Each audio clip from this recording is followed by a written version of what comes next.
kwenye 0.025 kwenye column utaangalia namba 3 itakapo intercept ndio utaisoma, ambayo ki intercept itakuwa ni 1.9660 times kwa hii, then tutajumlisha ambayo tutapata ni utachukua hii tutajumlisha hii ambayo tutapata hii, then tutachukua hii tutatoa hii ambayo tutapata hii. Kwa hiyo hapa nimeshatafuta for beta 1. So for beta 2 to remember standard error inabadilika katika utafutaji wake. Standard error inakuwa ni variance square over SSX. Lakini tukumbuke tulishatafuta variance ilikuwa ni 3.08, tutadivide by SSX tulipata ni 205.2. So tutaziplug data zetu as usual, tutakuja kupata kitu hichi hapa, correlation coefficient ambayo itakuwa ni tutakuja kuzipata, then tutakuja kutafuta correlation coefficient ambayo ni R. R is equal to SXY divided by under root ya SXX times SYY. So SXY ilikuwa ni 480.6, then tutadivide under root ya 205.2 times 1134.8 ambayo tutakuja tutapata ni hii kitu 480.6 hii chini ya 482.56 tutapata hii. This is the correlation coefficient. So comment interpret out na interpret tunasema the value indicate that there is a strong positive relationship between the two values. Tukumbuke kwamba correlation coefficient inaanza kuanzia 1 up to -1, haizidi hapo. So kipengele kinachofuata alisema ni hii tufanyeje? Kipengele hichi alisema to test for the alisema to compute the coefficients of determination and comment on the result. Step 1, ku compute coefficients of correlation we do the same as kipengele kinachofuata, lakini sio nitafanya kipengele hii ambacho inasema anasema test H naught is equal to P. Anasema to test null hypothesis P is equal to 0 against P is not equal to 0 at a significant level of 5%. So here what to do itakuwa state null hypothesis kama kawaida tuta state hapo alikisha testia, lakini step 2 we test statistics ambayo itakuwa ni sasa kwenye kutest tutatumia T yenyewe tunatumia formula either ziko mbili, R minus P over under root ya 1 minus R square over n minus 2, or T R times under root ya bracket n minus 2 divide 1 minus R. So I use this one. Nikitumia let go with this ambayo itakuwa R tulishaipata pale juu ilikuwa ni 0.9959 kwenye bracket n tunayo ni 5 minus 2 1 minus R tunayo 0.9953 tutai square, then we find ni 19.1273. Step 3 critical value. Critical value itakuwa plus or minus kwa sababu tumetumia. Kwa nini tunaweka plus or minus? Because tumesema P is equal to. So is equal to we have the two symbol plus or minus. Inaweza ikawa negative or positive. So plus or minus T itakuwa alpha tunaiganya kwa 2. Kwa hiyo divide by 2 kwa sababu ni opposite sign is equal to.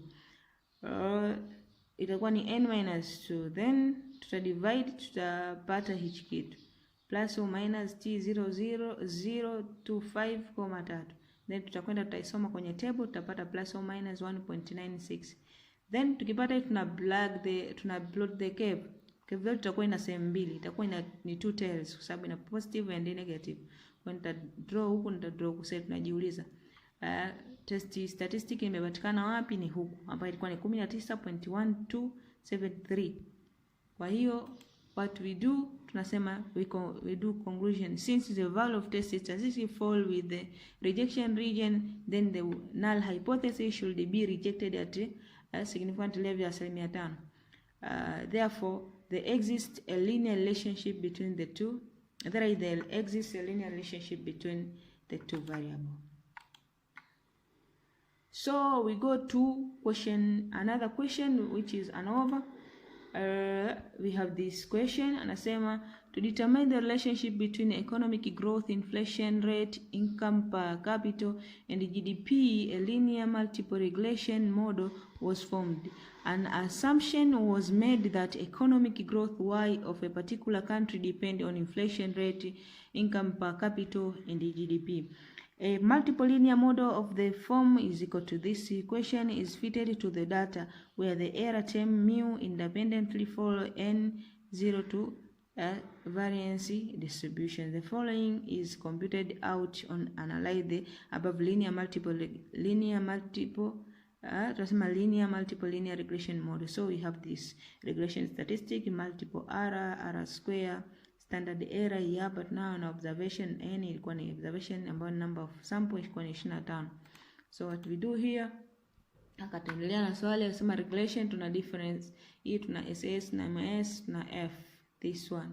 Then standard tuna this table intercept ni hizi hapo, coefficients zake ni hizi na variable zake, tuna standard error, tuna t star. Then akasema find the line multiple regression of economic growth on inflation rate, income per capita and GDP. Then test if inflation rate has any contribution to economic growth. Then comment on the goodness of the fit of the model. Test the significance of income per capita. Test for the significance of the general multiple linear regression model at 5%. So our solution this one. Tunaleta economic growth be y, inflation rate be beta 1, income per capita be beta 2, gross domestic product ambayo GDP be beta 3. So multiple linear regression tulikuwa tumepewa ni hii hapa kwenye swali. So equation itakuwa ni y, tunazichukua tu kutoka kwenye table hii. Tukiangalia table ya kwanza kabisa kule table ya 3 tulipewa intercept ambayo ni beta 1 kama unakumbuka, this is y intercept. So ilikuwa inasomeka kwenye coefficients, tunachukua kwenye coefficients ilikuwa ni 10 point hiyo. Then beta 2 ilikuwa ni x1 kwenye table ambayo ilikuwa ni hii, utaweka hapa. Beta 2 ilikuwa ni x2, utachukua ni hii hapa. Ilikuwa beta 3 ilikuwa ni negative. So here kipengele cha kwanza utakuwa umemalizana, unachukua tu you plug, you take there then you plug, ila inatakiwa ujue beta intercept ni ipi, coefficients ya x1 ni ipi, coefficients ya x2 ni ipi na coefficients ya x3 ni ipi, ambazo tutasend kama beta 2, beta 3, beta 2, beta 1, beta 2, beta 3. So anasema sasa tunazo number of k is 4. Number of k is number of variable. Tunazo hapa, tuna economics, tuna inflation, tuna income per capita, tuna gross domestic product. So k yetu ni 4. We have 4 variable. So beta 1 kasema nini kipengele cha pili? Anasema kipengele cha pili to calculate what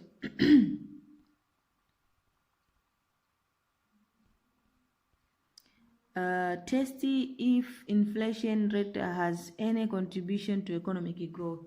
So we test, tutatumia hypothesis testing. When we test the same step 1 itakuwa ni state, null hypothesis, alternative hypothesis and alpha. So tutasema beta 1 is equal to 0 against beta.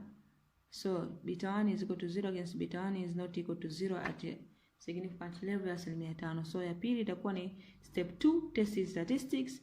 So kutafuta hapa tatumia t ambayo itakuwa ni beta 1 divide by standard error ya beta 2. Remember beta 1 ilikuwa ni ngapi? Kwenye equation yako ni 7.91841848. So utaweka hapa standard error, unaenda kuisoma kwenye table tulishakuwa tumepewa. Kwa hiyo utaangalia beta 1 ambayo ni x1, standard error ilikuwa ni ngapi? Ni hii hapo. Kidivide utapata ni 2.13. Unakuwa usha baada. Step 3 critical value the same, itakuwa ni plus or minus because there is this equal sign t. Tutadivide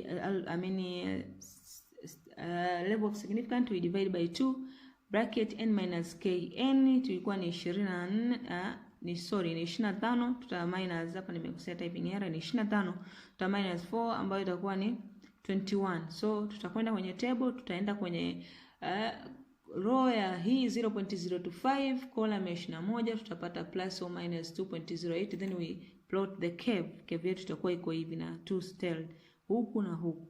Kumbuka kule juu tulipata ni kwenye test statistics tulipata 2.13. So 2.13 itapatikana huku kwenye rejection region. So we conclude nasema since the value of test statistic fall within RR, then the null hypothesis should be rejected at alpha ikiwa sawa na 50 level. Therefore there exists a linear relationship between variables.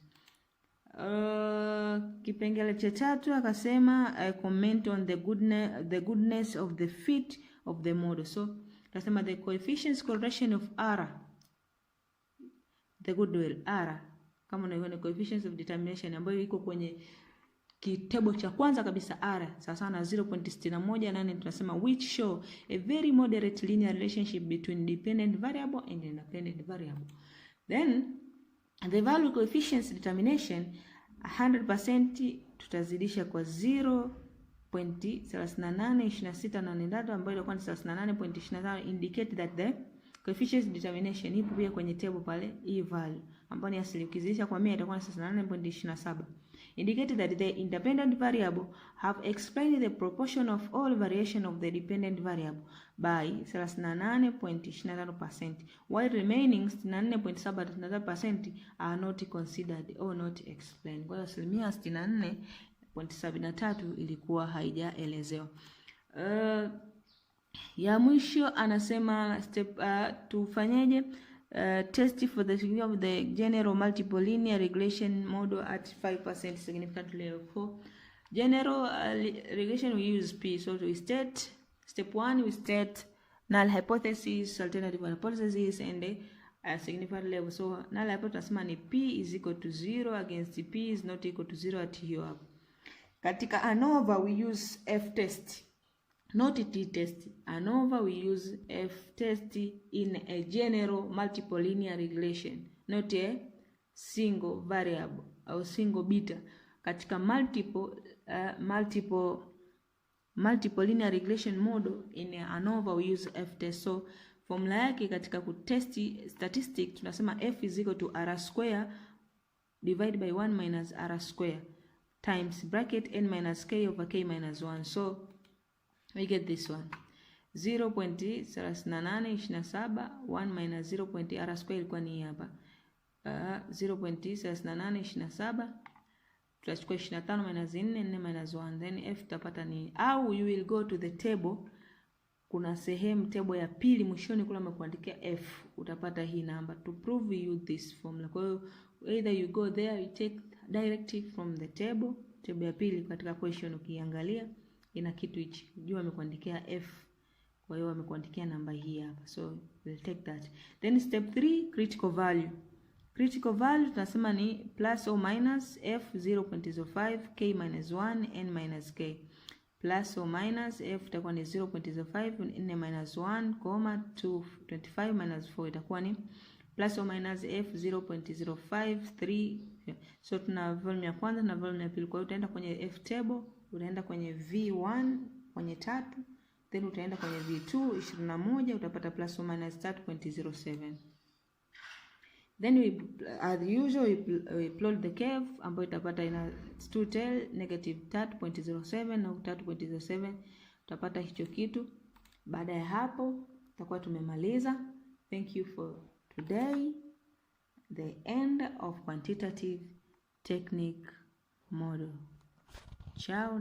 Ciao.